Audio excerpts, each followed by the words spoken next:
All right, and with that, we'll get started here.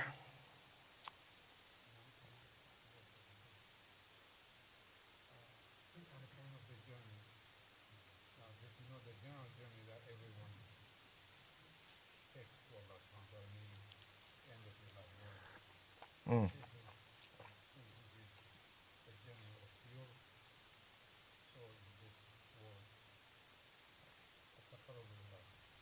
There you go. Sure. Specifically, that's what he's talking about. It's not what everybody takes consciously and unconsciously. It's not that. Not just living your life until you're dead.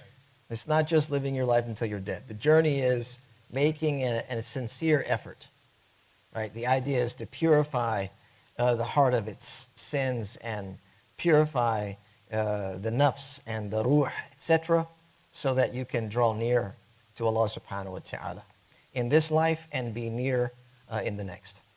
So we'll begin. Bismillah, walhamdulillah, wa salatu wa salamu ala rasulillah wa ala alihi wa ashabihi wa man tabi'ahum bi isanin ila yawmiddin.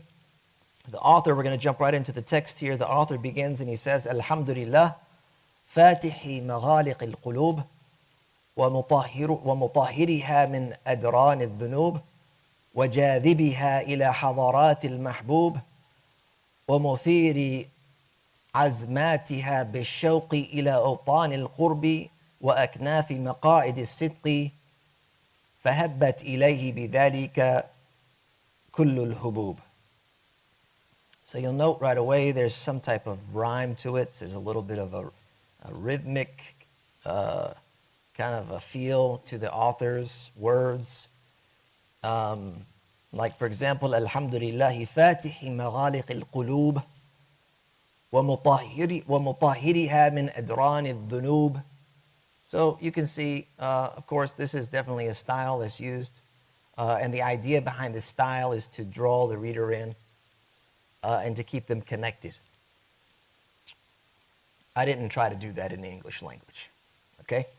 But the translation that you have in front of you, it reads, all praise is due to Allah, the unlocker of the hearts, the one who purifies them from the stains of sin, draws them into the presence of the beloved, and arouses within them a yearning for the realms of closeness and the sanctuary of the seats of sincerity, or what are referred to here are maqa'id as-sidq.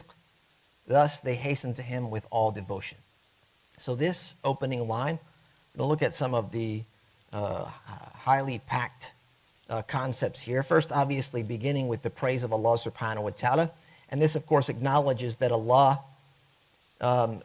is the source of all goodness and guidance. And so thanks and praise are to be given to him. And in this tradition, they place immense emphasis on beginning with praise, hamd, because it sets the tone for the heart. It sets the tone for the heart in that it would be aligned with gratitude and humility. The phrase acknowledges Allah's mercy, His wisdom, and His majesty, preparing the seeker's heart for the journey that lies ahead. So we begin, Alhamdulillah. Then he says, Fatihi maghaliq al-qulub, meaning the unlocker of the heart. So Allah is described as the unlocker of the hearts. This is a powerful metaphor that reflects Allah's role in removing spiritual barriers that obstruct truth and divine knowledge. And the concept of the heart having a lock on it is found in the Quran. Allah subhanahu wa ta'ala says, Am ala qulubin aqfaluha. He says, or are there locks upon their hearts? The opening verse reads what means, do they not reflect over the Quran? Or are there locks upon their hearts? And according to some of the masters of spiritual science, the hearts, they have many locks. There are barriers that are created by things like desires, heedlessness, and sin. They create these types of locks. Some would describe it as a rust as well, a covering that overcomes the heart and is based on these types of sins and heedlessness from Allah subhanahu wa ta'ala. So in the Sufi thought here, the heart or the qalb is the center of spiritual perception. And it's only Allah subhanahu wa ta'ala that can unlock the heart so that it can receive him into its depths. And if you look, you'll find a multitude of opinion as to the depths of the heart. It's different levels. They have, like, for example, there's the ruh, there's the sir. We're going to talk about that here, which is like the innermost self. It's, in Arabic, it means secret. And the sir is talking about, in this language, the innermost self. Beyond the depths of the ruh, they say, then there's al-khafi, which is the hidden thing. Then there's al-akhfa, which is even more hidden. So these are different layers that they have identified in the heart. So regardless the layers, the heart is identified as being the center of spiritual perception. And unlocking the heart enables it to connect the seeker, which would be the salik. Okay? Right? We're talking about suluk, which is the journey. The salik means the one who's journeying. It would allow the seeker to receive divine guidance and inspiration. And we're not talking about receiving the Quran or something like that, but in this tradition, they talk about gaining insight that's blessed, sometimes referred to as kashf, which is like a discovery or an uncovering. And Imam al-Wasiti talks about that very thing in his story, to understanding Allah subhanahu wa ta'ala, that he had a kashf of sorts and understanding some of Allah's attributes, especially coming from his background. His background was one where they made ta'wil, which was to interpret the attributes to a secondary meaning. For example, they would say that yadullah, depending on the context, meant generosity, for example. And so this is one of the areas in which he kind of developed and grew. And so this was something that he considered to be a kashf of sorts, an uncovering. So that happens when the heart is open. And this mirrors one of the verses in the Quran. Allah subhanahu wa ta'ala says what means, and whoever Allah wills to guide, He opens their heart to Islam. يَشْرَحْ صَدْرَهُ لِلْإِسْلام. This is Surah Al-An'am, verse number 125. So that's chapter 6, verse number 125. So Allah subhanahu wa ta'ala opens the heart to Islam and all that it is. And this is an integral part, a very deep or profound level of Islam, right? What we often refer to as ihsan. This emphasizes the true spiritual openness and understanding that comes from Allah subhanahu wa ta'ala alone. It's also described as the purifier from the stains of sin, as you can find there in the translation. This phrase, it reflects another core belief of the tradition, in that the journey toward Allah subhanahu wa ta'ala requires purification. It requires tazkiyah. Okay, to approach Allah subhanahu wa ta'ala, you have to be one who is purifying yourself, your heart. So cleansing the heart, this means cleansing it from sins, cleansing it of your ego, and other impurities that would obstruct your spiritual growth. And the concept of stain is found in the sunnah of the Prophet ﷺ. It's a hadith very famous in Sahih Bukhari Muslim. He says, أَرَأَيْتُمْ لَوْ أَنَّ نَهْرًا بِبَابِ أَحَدِكُمْ يَغْتَسِلُ فِيهِ كُلَّ يَوْمٍ خَمْسًا. Right? He says, if there was a door, what do you think of, what if you think if there was a river just outside of your door? يَغْتَسِلُ فِيهِ. You would go wash in that river every day 5 times. هَلْ يَبْقَى مِنْ دَرَنِهِ شَيْءٍ. Said, would any of the filth remain behind? You showered 5, you washed 5 times? And they said, قَالُوا لَا يَبْقَى مِنْ دَرَنِهِ شَيْءٍ. So the word here, daran, is what al-Wasiti uses, adran, the plural of that, the impurities and the filth. He says, فَقَالَ صَلَّى اللَّهُ عَلَيْهِ وَسَلَّمَ فَذَلِكَ مَثَلُ الصَّلَوَاتِ الْخَمْسِ يَمْحُ اللَّهُ بِهِنَّ الْخَطَايَا. Look here carefully. The hadith says, the Prophet ﷺ says, that is like the 5 daily prayers by which Allah obliterates sins. So it's not just the prayers that are doing, it's Allah subhanahu wa ta'ala that's doing that, the cleansing of the sin, the obliteration of the sin. And so this purification of sorts is not only an act of forgiveness, but it's also a transformation, if you will, of the soul, of the ruh. It begins to transform, enabling it to enter into the state of qurb, divine proximity. And this, of course, aligns with the Quranic verse, قَدْ أَفْلَحَ مَنْ زَكَّاهَا. read that this evening. He has succeeded who purifies it. قَدْ أَفْلَحَ مَنْ زَكَّاهَا. And you find that throughout the Quran. The purification, you lead to success. Purification of al-qalb. Okay? So when we are invoking Allah subhanahu wa ta'ala here in this opening supplication as the purifier, the text highlights that true purification, it's a grace that's granted by Allah. Because human effort cannot cleanse the heart's deeper impurities. Our own effort cannot cleanse it. وَمَنْ يَغْفِرُ الذُّنُوبَ إِلَّا اللَّهِ. As he says in Surah Al-Imran, this is chapter 3, verse number 135, and who forgives sins except Allah? Right? As much as we would like to exonerate our own selves, find ourselves not guilty. It doesn't matter how much we attempt to do that, we're only deluding ourselves and thinking that we're not guilty when we actually are. We'll delude ourselves. Allah Ghafur Rahim. Allah is forgiving and merciful. And that is very true, as we're highlighting here. But sometimes that is kalam.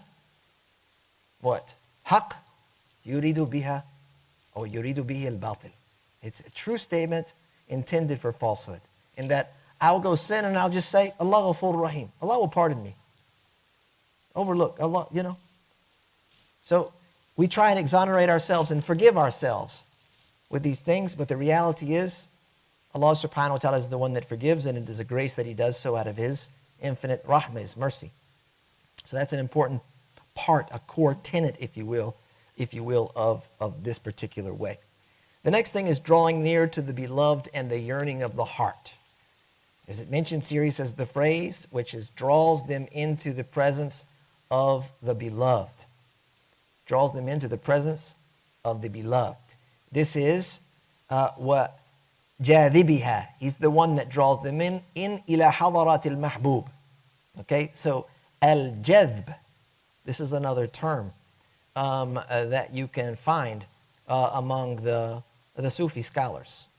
They use this word jadhb, which is to draw somebody in. It's almost like a pull, which we'll look at in a little detail. So here, this presence of the beloved drawing them in, it reflects the understanding that Allah subhanahu wa ta'ala is the ultimate object of one's love and desire. That you love Allah and desire to be close to Allah subhanahu wa ta'ala. And this is often referred to, Allah subhanahu wa ta'ala in this context, Allah is often referred to as al-mahbub, the beloved, right, as is mentioned by Imam Wasti. So the relationship becomes one that's deeply personal.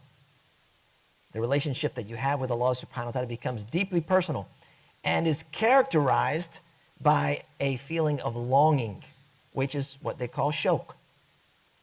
You have a feeling of longing. The word shawq here means to long after something, and this is what brings the servant closer to Allah subhanahu wa ta'ala. And so the Sufi path in general is built on cultivating this love, which becomes a driving force for all of your spiritual practices. We're talking about the basics too, like your prayers, your adhkar, your dua. This love that you have becomes a driving force that propels you in the direction of worship. So the concept of shawq or yearning represents the heart's intense desire to be close to Allah subhanahu wa ta'ala. It's a longing that transcends mere ritual. Often, you know, the things we do, they become ritualistic. We ritualize things a lot. We take profoundly spiritual action and ritualize it. Like wudu, for example. We often ritualize wudu. It's profoundly spiritual in nature. And we often just think of, okay, what do I have to do? Step 1, step 2, step 3, step 4, I'm done. I got it. Now let's move on to the next thing. And we missed the boat. Right? We missed the boat on it because we ritualized it instead of understanding the spiritual impact of wudu.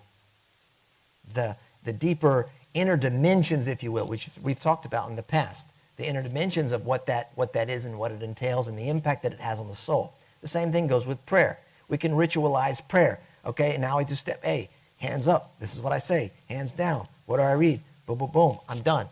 It just becomes a step-by-step process, and we can strip it of its very inner dimensions and spiritual qualities.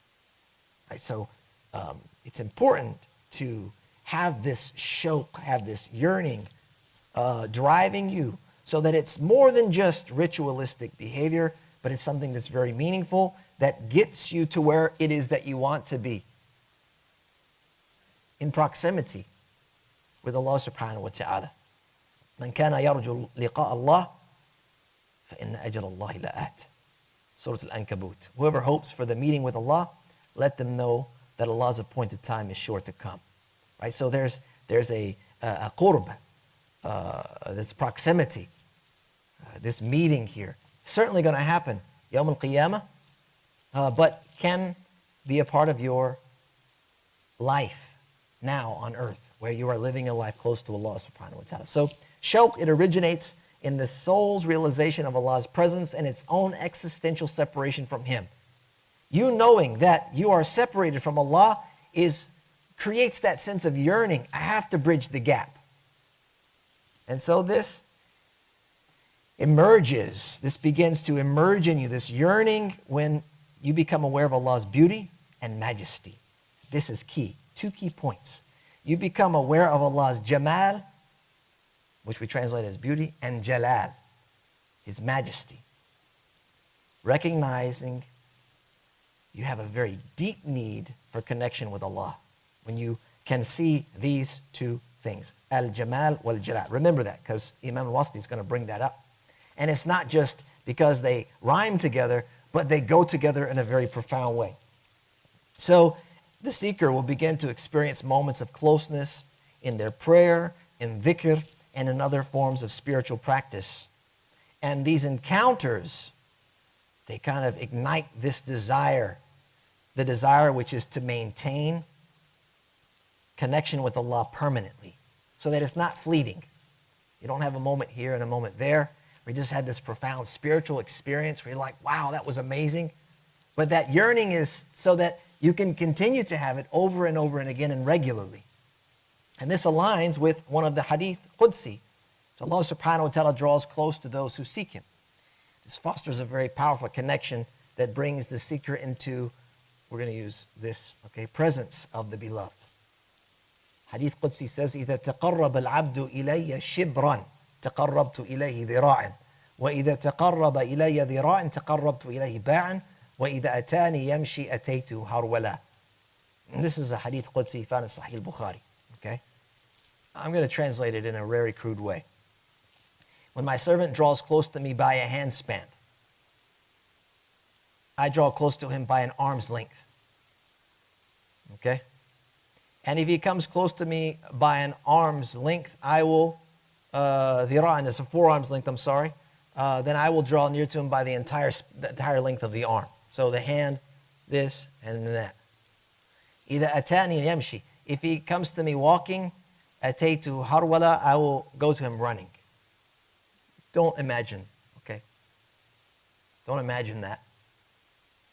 That's not how we describe Allah, as a character that runs like we run. Okay, this is what we looked at before. That's why the previous class on the creed was so important.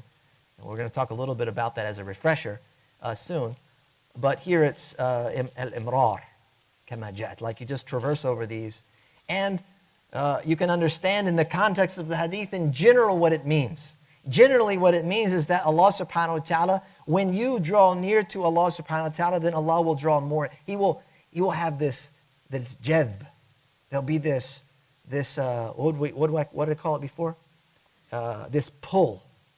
It's like a gravitational force of sorts in a way, where you're going a little effort and Allah seems to be pulling you even further, right? It says you go to a handspan, then Allah goes a 4-arm span. You go a 4-arm span, then Allah goes the entire length of the arm. You go walking, then Allah goes running. It's such that Allah subhanahu wa ta'ala is closing the gap for you faster and faster, as if you're now stuck in this gravitational pull where it's going to happen. It's going to happen. But you got to start. If you don't start, there's no pull. Right? But once you get started, then inshallah it will continue until eventually you end up where it is that you want to be. And that is this presence or this proximity, divine proximity. The next section, the path of the realm of closeness and sincerity here, we're talking about, the Imam, he says, إلى حضرات المحبوب ومثير عزماتها بالشوق إلى أوطان القرب وأكناف مقاعد الصدق. Okay, so we're getting to that next point there. We talked about, and arouses with them a yearning. This is the shawq, which I talked about, for the realms of closeness, and the sanctuary of the seats of sincerity or of truth, if you want to translate it that way. Thus they hasten to him with all devotion. So this next part, we're talking about maqa'id as-sidq. This is a passage mentioning the realms of closeness and the sanctuary of the seats of sincerity. And in Sufi thought, closeness to Allah or qurb is achieved through ikhlas. It's achieved through sincerity, to be true to Allah subhanahu wa ta'ala. And you do this through your complete devotion to Him. Right? You're not looking for la sum'a wa la riya'a. Right? There's no need for praise or showing off. It's done mukhlisan. You have a true, sincere intention to get close to Allah subhanahu wa ta'ala. And maqa'id as-sidq, by the way, these are the seats of sincerity, suggest a station where the heart is purely aligned with Allah, free from hypocrisy and self-interest. And reaching this station is a spiritual elevation where the servant's intentions and actions are directly dedicated, and solely dedicated, directed to and solely dedicated to Allah subhanahu wa ta'ala. And this is a reference in the Quran. You may recognize this. Allah subhanahu wa ta'ala says, إِنَّ الْمُتَّقِينَ فِي جَنَّاتٍ وَالنَّهَرٍ. Indeed, the righteous will be amid gardens and rivers. فِي مَقْعَدِ صِدْقٍ عِنْدَ مَلِيكٍ مُقْتَدِرٍ. At the seat of honor. This is what Imam al-Wasiti is referring to. He's making an ishara, like just an indication. فِي مَقْعَدِ صِدْقٍ, as opposed to مَقَائِد الصِّدْق, because he used the plural form. In the Quran, it's used as a singular. Maq'ad, maq'ad is seat. Sidq is truth or sincerity. Maq'adi sidqin inda malikin muqtadir. That he is the seat of honor in the presence.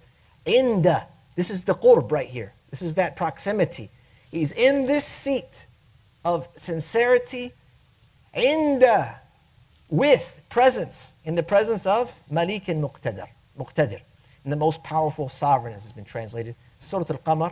You can find this, chapter 54, verses 54 and 55.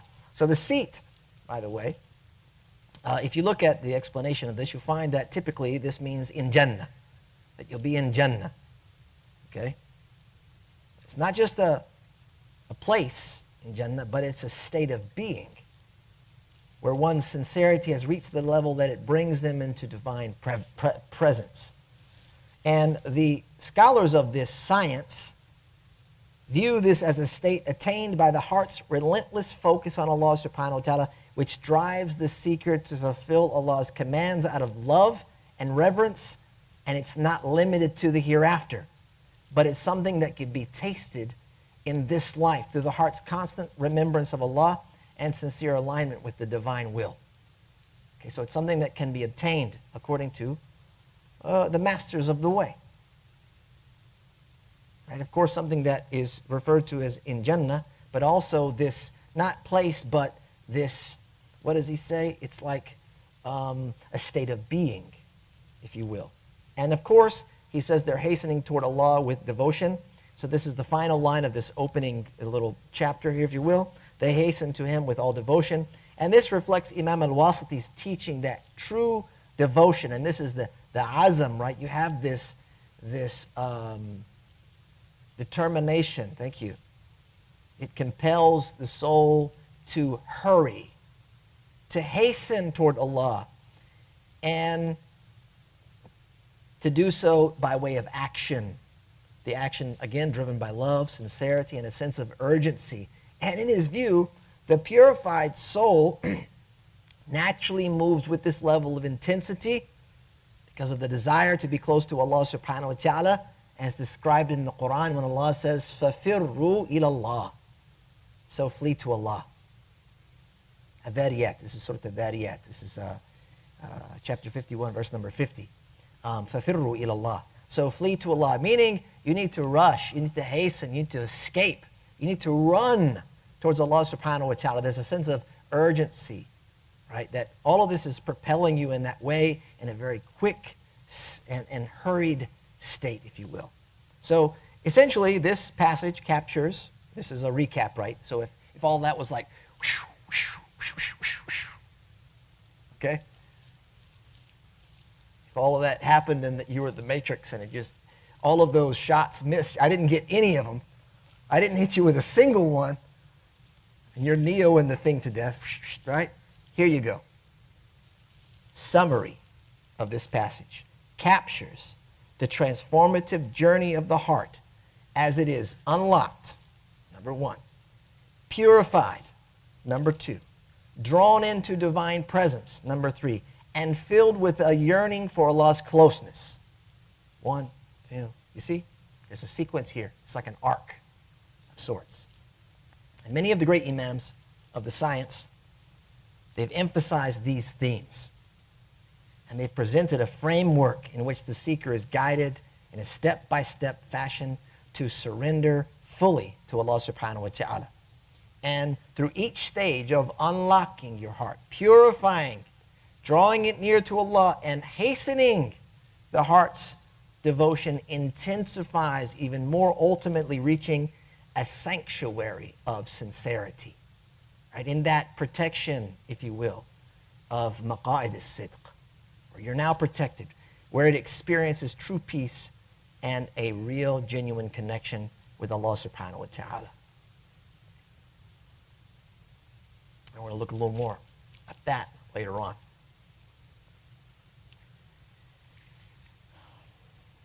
Stop here or keep going? A little more? Okay. We'll do a little more. So the next little section here you find, Imam, he says, لاح لها لائحا من هيبة الجلال وشعاع باهرا من عشيعة الجمال. What are you here? Jalal and Jamal. الذي اتصفت به الربوبية في قدم الأزل وأبد الآباد فامتلأت منه الأرواح وصار لكل عضو من ذلك الشراب أهنأ مشروبا فاستعمل ذلك النور القوالب والأجساد في أصناف القربات وخالص العبوديات بالمحبة الخالصة المشحونة بلواعج الأشواق إلى لقاء المطلوب. Enjoying that? It's nice, right? It's nice. Yeah. I can't even get it in the translation. I tried my best, guys. So, a vision of majestic awe dawned upon them, and a dazzling ray of beauty, an attribute of divine lordship existing eternally for all eternity, filled their spirits, their arwah, to the brim. Each part of their being found in that drink the purest and most satisfying elixir. That light moved their forms and bodies into acts of closeness and pure devotion, inspired by a love charged with the burning pangs of longing to meet the one desired. So we get to this point that I mentioned earlier. I said to remember Jamal or Al-Jalal wal-Jamal, divine majesty and beauty. So the text describes a vision of majestic awe, which is the Jalal, and a dazzling ray of beauty that fills the spirits. The dazzling ray of beauty is the Jamal. So in the Sufi way, Jalal and Jamal, the divine majesty and beauty, are seen as two complementary attributes of Allah. The Jalal, the majesty, invokes a sense of awe and reverence. From the Jalal, you're in awe and reverence. And Jamal inspires love and attraction. Together, they guide the seeker through both fear and love, purifying their intentions and leading them closer to Allah. Okay, do you see the balance that's struck there? And why Imam al-Wasiti is honing in on this at the very, very beginning. Right? This is establishing concepts for us, almost sort of like a philosophical approach to this. What are we pulling at here? What are we looking at? Right? What are the underpinnings here? Right? So the Jalal and the Jamal are of extreme importance and significance in the Sufi tradition. Invoking in us a sense of awe and inspiring within us a sense of love or a feeling of love and attraction. Okay? And the duality of divine attributes is described in the Quran and in the Sunnah. You find Allah subhanahu wa ta'ala, He says, وَيَبْقَى وَجْهُ رَبِّكَ ذُو الْجَلَالِ وَالْإِكْرَامِ. There's the Jalal. ذُو الْجَلَالِ وَالْإِكْرَامِ. And the wedge of your Lord, full of majesty, al-Jalal, and honor, al-Ikram, will remain forever. Surah Al-Rahman, 55, verse number 27. So the Arabic term, Dhul Jalal wal Ikram, reflects Allah's majestic and noble qualities, which Sufis interpret as an invitation to contemplate both Allah's transcendence and His immanence. Witnessing these qualities spiritually, witnessing them spiritually, will transform the seeker, and it will fill their heart with both reverence and love. The hadith you find about Allah's Jamal, the Prophet ﷺ says, Inna Allah Jameel, Yuhibbul Jamal. It's a very famous hadith found in Sahih Muslim. Indeed, Allah is Jameel, which translated as beautiful, and He loves beauty. So there you can see both of them occurring in the Quran as well as in the Sunnah. The importance of these two attributes are going to be with us over and over again. The next part that I think is of significance is the elixir, if you will. Right? That they drank from this and they found it to be the most pure elixir of sorts. And so this language here is talking about the elixir of love.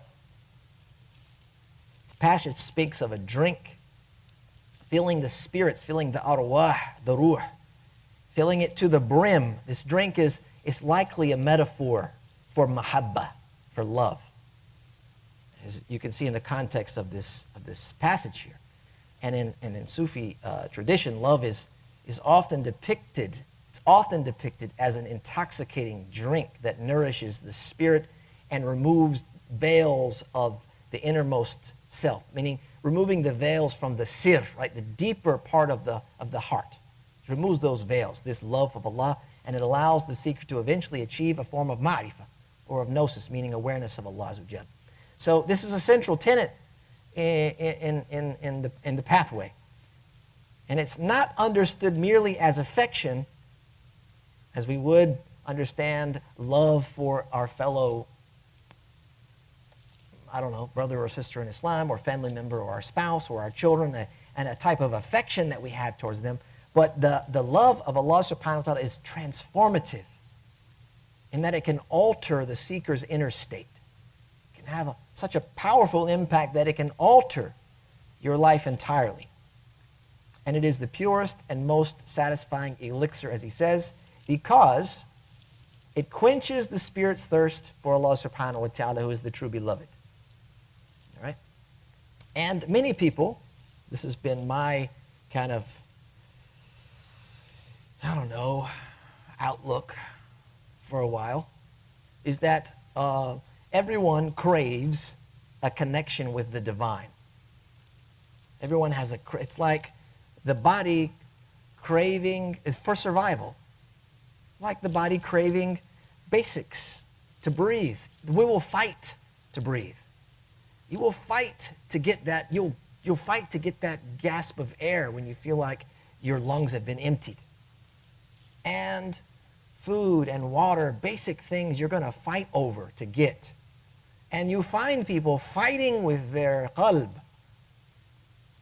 to fill it, to satisfy it, that needs something. And so they're not just, it's not like a physical fight, but they're fighting the world and themselves, and it's often self-sabotaging. And they're trying to fill their heart with many things, with all the vices out there. You know, you find these stories of people that you think they have everything. They've got it all. I have the job, and I have the home, and I have the wealth, and I have the spouse, and I have the kids, and I have the status, blah, blah, blah, but I'm still empty. I still feel empty because there's nothing that can satisfy or quench that thirst like this elixir can. And like it does. To have love for Allah subhanahu wa ta'ala.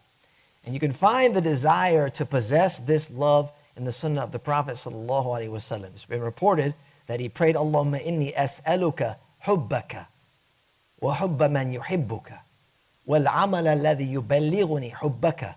Allahumma ij'al hubbaka ahabba ilayya min nafsi wa mali wa ahli wa min al-ma' al-barid.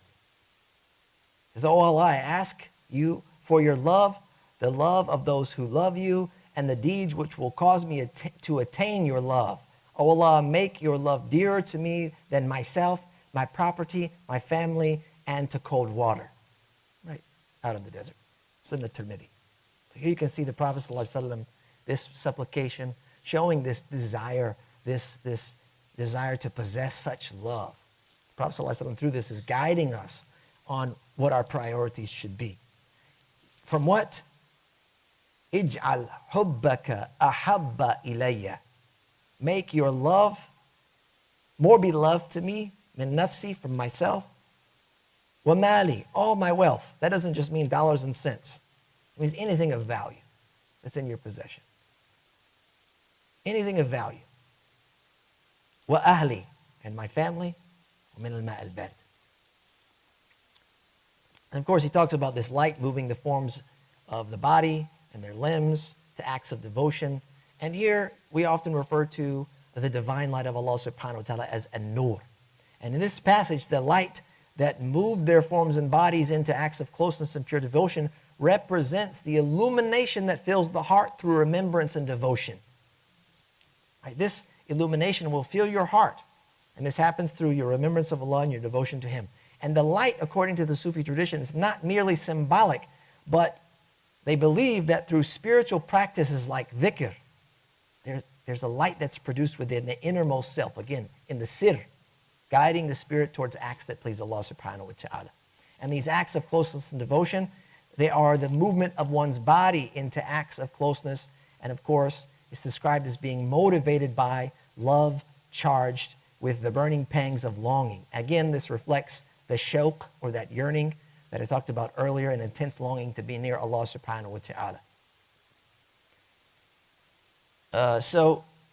Imam al-Wasiti, he describes the shawq, or this yearning, as a fire that's in the heart that propels the seeker beyond ordinary devotion, creating an urgency to draw near to Allah subhanahu wa ta'ala. And this brings us back to Hadith Qudsi that we started earlier. Drawing near, okay? Think about this yearning, this desire for love of Allah subhanahu wa ta'ala, to love Allah azza wa jal, to get close to Allah subhanahu wa ta'ala. Think about this Hadith Qudsi when Allah says, فَإِذَا أَحْبَبْتُهُ, and when I love Him, كُنْتُ سَمْعَهُ الَّذِي يَسْمَعُ بِهِ, I am His hearing with which He hears. وَبَصَرَهُ الَّذِي يُبْصِرُ بِهِ, and I am His sight with which He sees. وَيَدَهُ الَّتِي يَبْطِشُ بِهَا, and I am His hand with which He strikes. وَرِجْلُهُ الَّتِي يَمْشِي بِهَا, and His foot with which He walks. Sahih al-Bukhari. The hadith reflects the Spirit's desire for union, spiritually. Qurba, to be there. The seeker's entire being is consumed by the love of Allah subhanahu wa ta'ala, aligning their senses and actions with the divine will. So, again, conclusion here of this section. The passage that we just read over, I'm going to recap at a higher level, kind of embodies this journey.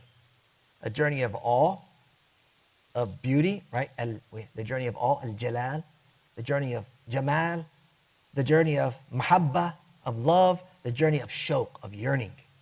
And each of these stages, because these are considered stages, right here, having this awe and this reverence of this love and yearning, where you're beholding Allah's majesty, you're tasting that elixir of love, divine love, you're being illuminated by the spiritual light, moving through the acts of devotion, reflects the seeker's path towards Allah subhanahu wa ta'ala. And if you look at the works of the great masters, these experiences are transformative processes, something that you have to go through and they purify and they redirect your spirit, your ruh, ultimately leading it to a state of closeness and sincere worship. And through the divine light, the love and the yearning, the seeker is drawn into intimate proximity with Allah subhanahu wa ta'ala, achieving a level of devotion and sincerity that transcends ordinary faith. This is where you go beyond the ordinary, everyday person of faith. You're going to transcend that. And I think we'll stop there. All right. So again, thank you for your attendance and your patience. We'll pick up, inshallah, where we left off the next time. وصلى الله وسلم على نبينا محمد وآخر دعوانا الحمد لله رب العالمين.